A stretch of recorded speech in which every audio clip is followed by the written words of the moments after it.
Isang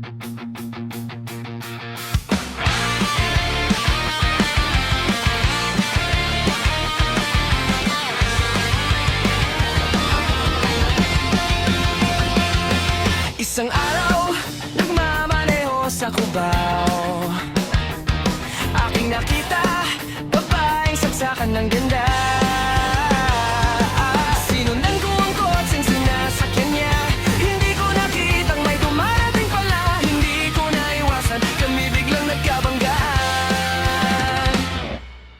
Noon, magkamalay ay nasa ospital na ako inasikaso ng doktor na pili ng nanay ko. Biglang-bigla na lang, ang nurse nandyan na, at para kong nakita ng anghel sa ganda. Kahit nagdideliyo, itong nasabi ko sa kanya. Ale, nasa langit na ba ako? Nasa langit na ba ako? Mama, kayo po ba si San Pedro? Kayo ba si San Pedro?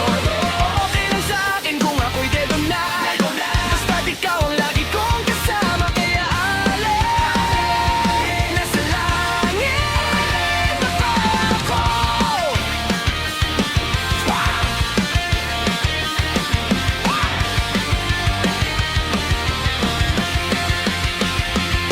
At paglabas ko, niya ako na siyang pakasal.